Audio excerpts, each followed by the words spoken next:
ఈ ప్రపంచంలో కొన్ని కథలు మనం తింటే తెలుస్తాయి, కొన్ని కథలు మనం ఫీల్ అయితే అర్థమవుతాయి.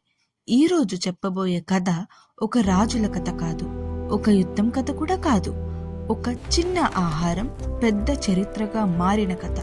ఈ కథ పేరే pizza. Welcome back to Dish Tales.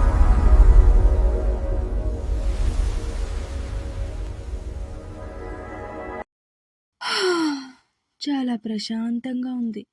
చాలా కాలం తర్వాత నిద్ర లేచినట్టుంది. ఏంటి నా వంక అలా చూస్తున్నారు? గుర్తుపట్టలేదా? నేనే మీ పిజ్జాని.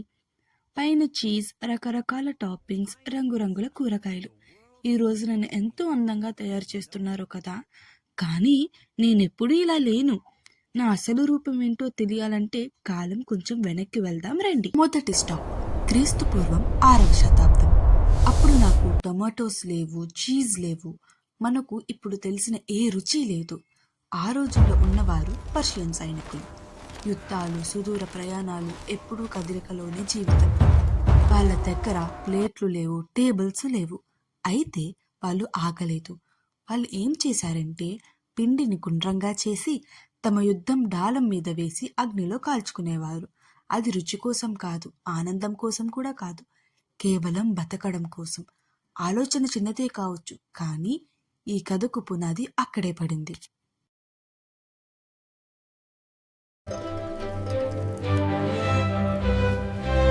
సంవత్సరాల క్రితం ఇటలీలో నెప్యూల్స్ అనే ఒక సముద్ర తీర నగరం ఉండేది. బయట చూడ్డానికి అందంగా ఉంటుంది, కానీ లోపల జీవితం చాలా కష్టం. రోజంతా పని, కానీ రోజు ఎండింగ్లో ఒకటే థాట్: ఈ రోజు పొట్ట నిండుతుందా? పెద్ద ఇల్లు కాదు, పెద్ద కలలు కాదు. ఆ రోజుల్లో ప్రజల లైఫ్ అంటే సింపుల్గా సర్వే అవ్వడమే. ఆ రోజుల్లో ప్రజల ఆహారం చాలా సింపుల్. పిండి, కొంచెం నీళ్లు, ఒక రౌండ్ రొట్టె. టేస్ట్ ఉండదు, స్టైలు ఉండదు, కానీ ఆకలిని ఆపేది అదే. పేదల ఫుడ్ అంటే అదే. ఇప్పుడు మన స్టోరీలోకి ఒక గేమ్ చేంజర్ ఎంటర్ అయ్యాడు. వాడే టొమాటో. రెడ్గా, బ్రైట్గా అందరినీ అట్రాక్ట్ చేసింది ఆ పండు. అమెరికా నుంచి వచ్చిందని టాక్, కానీ అందరూ దాన్ని చూసి భయపడ్డారు. ఇది విషమేమో, తింటే చచ్చిపోతారేమో అని. నన్ను ఆ టొమాటోని దూరం పెట్టేశారు. కానీ ఒక చిన్న బేకర్ ఆగాడు. అతను పెద్ద చెఫ్ కాదు, కానీ అతని గుండెల్లో ధైర్యం ఉంది. ట్రై చేయకపోతే ఎలా తెలుస్తుంది అని ఆ టొమాటోని నిలిపి కొంచెం ఉప్పు, ఆకులు కలిపి నా మీద వేసి బట్టీలో పెట్టాడు. ఆ బట్టీలో నుంచి బయటకు వచ్చినప్పుడు ఆ వాసన నగరం మొత్తం పాకిపోయింది. భయం పోయి కుతూహలం మొదలైంది. ఒక చిన్న అబ్బాయి వచ్చి మొదట ఒక పీస్ తీసుకున్నాడు. అతని కళ్ళల్లో మెరుపు, ముఖంలో నవ్వు. అక్కడే నేను పుట్టాను, అందరికీ అందుబాటులో ఉండే వేడి వేడి పిజ్జాని. అమ్మయ్య, నా జీవితంలో కూడా ఏదో ఒక మార్పు వచ్చింది అనుకుని బతికేస్తున్న రోజులవి. కానీ ఇంకా ఏదో వెలితి అనుకున్నప్పుడు ఒకరోజు నెప్యూల్స్ నగరానికి ఇటలీ క్వీన్ అయిన మార్గరేటా వచ్చారు. ప్యాలెస్లో పెద్ద పెద్ద వంటకాలున్నాయి, కానీ క్వీన్కి ఏమీ నచ్చలేదు. అప్పుడే బయట ప్రజలంతా ఒక ఆహారం తింటూ నవ్వుతూ ఎంజాయ్ చేస్తూ కనిపించారు. క్వీన్ ఒక సోల్జర్ని పిలిచి చెఫ్ని పిలుచుకుని రమ్మన్నారు. చెఫ్కి ఆర్డర్ వేశారు, నాకు అలాంటి ఆహారం కావాలి అని. అప్పుడు తనకి టెన్షన్ పెరిగిపోయింది. నార్మల్గా టమాటో వేసి చేసేయచ్చు, కానీ ఇది క్వీన్ కోసం కదా, కొంచెం స్పెషల్గా ఉండాలి అనుకొని అప్పుడే ఇటలీ ఫ్లాగ్ కనిపించింది. గ్రీన్, వైట్, రెడ్ కలర్స్లో. చెఫ్కి ఐడియా వచ్చింది.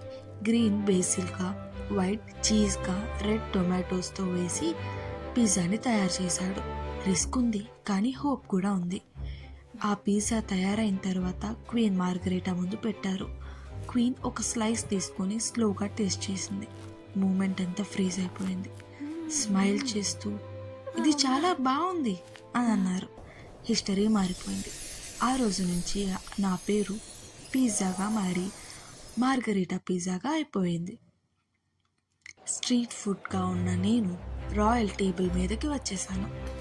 ఇటలీ నుంచి అమెరికా వరకు, యూరోప్ నుంచి ప్రపంచం మొత్తం ఫ్లేవర్స్ మారాయి, టాపింగ్స్ కూడా మారాయి, నేమ్స్ మారాయి, కానీ ఫీలింగ్ ఒకటే. World's love pizza. నేనొకప్పుడు కేవలం పేదల ఆహారం, కోట గోడలు బయట పుట్టిన నేను ఈరోజు కింగ్స్ డైనింగ్ టేబుల్ మీద ఉన్నా. అప్పుడు నాకు భయం ఉండేది, ఈ లైఫ్ అంతా ఇంతేనేమో అని.